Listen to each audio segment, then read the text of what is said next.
উন্নয়নমুখী, উন্নয়নমূলক, জনমুখী আমাদের রাজ্য সরকারের প্রকল্প বলুন, বা ডায়মন্ড হারবারের ক্ষেত্রেও কোভিডের সময়, লকডাউনের সময় বাড়িতে খাবার পৌঁছে দেওয়া, একদিনে 50,000 টেস্ট করা, 75,000 বয়োজ্যেষ্ঠ মানুষকে সরাসরি ডিবিটির মাধ্যমে মাসে 1,000 টাকা করে ভাতা পৌঁছে দেওয়া, এছাড়াও যে কর্মযজ্ঞের কাজ আমরা করেছি, আমি পুঙ্খানুপুঙ্খভাবে প্রতি বছর পুস্তিকা এবং খতিয়ান প্রকাশ করে আপনাদের সামনে সেটা তুলে ধরেছি। আমার মনে হয়েছিল দীর্ঘদিন ধরে স্বাস্থ্য ব্যবস্থা নিয়ে কিছু করা উচিত।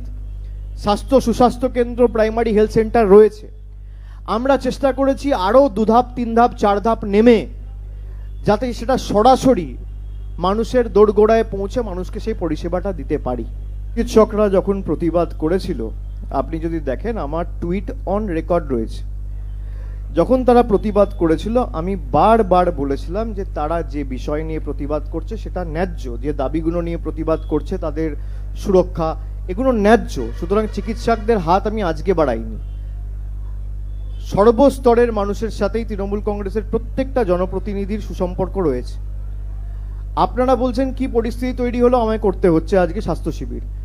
আমি যদি 3 ধাপ নামিয়ে গরিব মানুষকে পরিষেবা দিতে চাই, এর মধ্যেও আপনারা কেন কিছু রাজনীতি খুঁজতে চাইছেন? আমি যখন শ্রদ্ধার্ঘ্য করেছিলাম তখন তো আপনি জিজ্ঞেস করেননি। আমি যখন কোভিডের সময়, লকডাউনের সময় গরিব মানুষকে বাড়িতে খাবার পৌঁছে দিয়েছিলাম তখন তো আপনি জিজ্ঞেস করেননি। আমি যখন এই দুর্গাপুজোয় আজ থেকে 2 মাস আগে 70,000 মানুষের বাড়িতে আমাদের প্রতিনিধিদের পৌঁছে দিয়ে কাপড় ঘরে পৌঁছে দিয়েছিলাম তখন তো আপনি জিজ্ঞেস করেননি। হঠাৎ আজকে জিজ্ঞেস করছেন কেন? আমার কাজ মানুষকে পরিষেবা দেওয়া, সেটা বসন্তেও হতে পারে, সেটা গ্রীষ্মেও হতে পারে, সেটা হেমন্তেও হতে পারে, সেটা শীতেও হতে পারে, সেটা জানুয়ারিতেও হতে পারে, ডিসেম্বরেও হতে পারে, ফেব্রুয়ারিতেও হতে পারে, এপ্রিলেও হতে পারে। কোনো সীমাবদ্ধতা নেই। আমি চেষ্টা করেছি আরো 4 ধাপ নামাতে। আমি প্রথমে কি বললাম, আমার কথাটাই আপনি শুনলেন না। আমি বললাম একটা প্রাইমারি হেলথ সেন্টার একটা ব্লকে একটা আছে।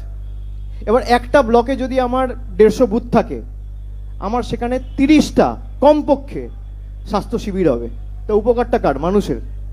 মিডিয়ার তো খুশি হওয়া উচিত, প্রচার করা উচিত, দৃষ্টান্ত হিসেবে ডায়মন্ড হারবার মডেলকে স্থাপন করা উচিত। আমি আমার কর্তব্য আমি করেছি। আমি বারবার বলছি দলের সিদ্ধান্ত, নেত্রীর সিদ্ধান্ত শিরোধার্য। এবার তিনি কবে করবেন তিনি জানেন।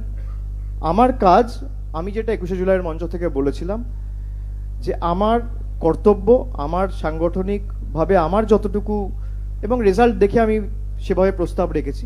তারপর করবে কি না করবে সেটা দল ঠিক করবে, আর কবে করবে সেও দল ঠিক করবে।